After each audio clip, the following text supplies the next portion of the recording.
श्री परमात्मने नमः। श्री गर्ग संहिता 9वां अध्याय।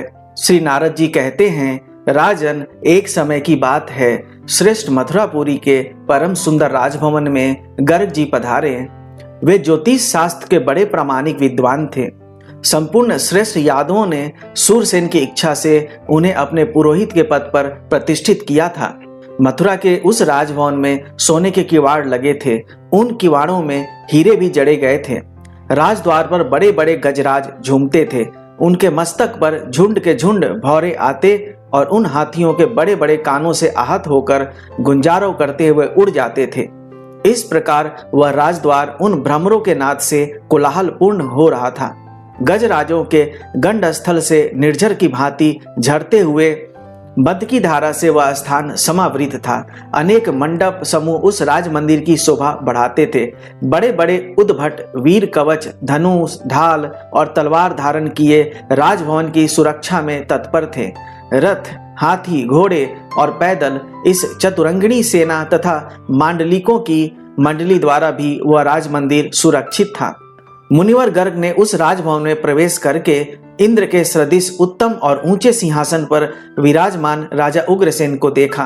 अक्रूर, देवक तथा कंस उनकी सेवा में खड़े थे और राजा छत्र चंदोवे से सुशोभित थे तथा उन पर चमर ढुलाए जा रहे थे। मुनि को उपस्थित देख राजा उग्रसेन सहसा सिंहासन से उठकर खड़े हो गए। उन्होंने अन्यान्य यादवों के साथ उन्हें प्रणाम किया और सुभद्र पीठ पर बिठाकर उनकी सम्यक प्रकार से पूजा की। फिर स्तुति और परिक्रमा करके वे उनके सामने विनीत भाव से खड़े हो गए।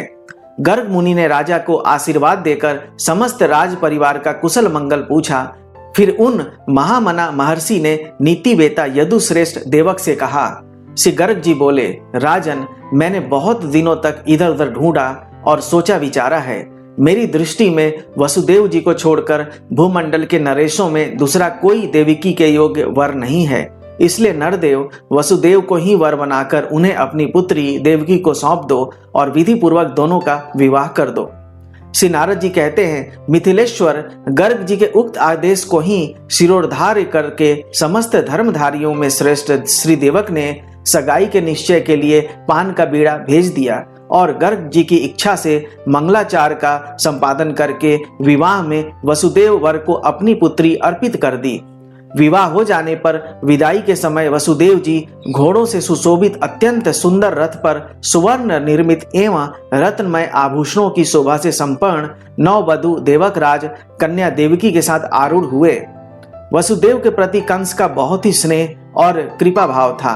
वह अपनी बहिन का अत्यंत प्रिय करने के लिए चतुरंगिणी सेना के साथ आकर गमनोद्धत घोड़ों की बागडोर अपने हाथ में ले स्वरथ हाँकने लगा। उस समय देवक ने अपनी पुत्री के लिए उत्तम दहेज के रूप में 1000 दासियां, 10,000 हाथी, 10 लाख घोड़े, 1 लाख रथ और 2 लाख गौवें प्रदान की। उस विदा काल में भेरी, उत्तम मृदंग, गोमुख, धनधुरी, वीणा, ढोल और वेणु आदि वाद्यों का और साथ जाने वाले यादवों का महान कोलाहल हुआ। उस समय मंगल गीत गाए जा रहे थे और मंगल पाठ भी हो रहा था। उसी समय आकाशवाणी ने कंस को संबोधित करके कहा, अरे मूर्ख कंस, घोड़ों की बागडोर हाथ में लेकर जिसे रथ पर बैठाई लिए जा रहा है, इसी की 8वीं संतान अनायास ही तेरा वध कर डालेगी। तू इस बात को नहीं जानता? कंस सदा दुष्टों का ही साथ करता था। स्वभाव से भी वह अत्यंत खल दुष्ट था। लज्जा तो उसे छू नहीं गई थी। वह निर्दय होने के कारण बड़े भयंकर कर्म कर डालता था। उसने तीखी धार वाली तलवार हाथ में उठा ली, बहिन के केस पकड़ लिए और उसे मारने का निश्चय कर लिया। उस समय बाजे वालों ने बाजे बंद कर दिए। जो आगे थे वे चकित होकर पीछे देखने लगे। सबके मुंह पर मुर्दनी छा गई। ऐसी स्थिति में सत्पुरुषों में श्रेष्ठ श्री वसुदेव जी ने कंस से कहा। श्री वसुदेव जी बोले, भोजेंद्र, आप इस वंश की कीर्ति का विस्तार करने वाले हैं।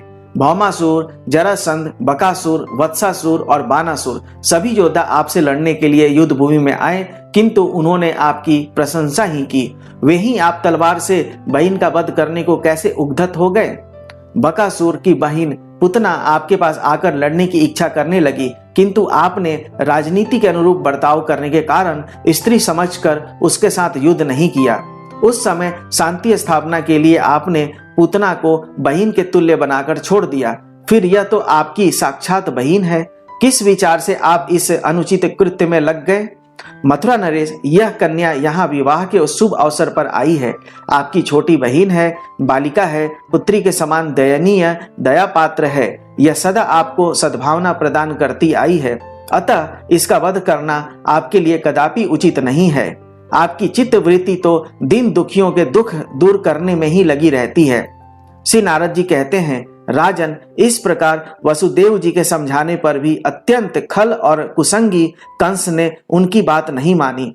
तब वसुदेव जी यह भगवान का विधान है अथवा काल की ऐसी ही गति है, यह समझकर भगवत शरणापन्न हो पुनः कंस से बोले। श्री वसुदेव जी ने कहा, राजन, इस देवकी से तो आपको कभी भय है नहीं।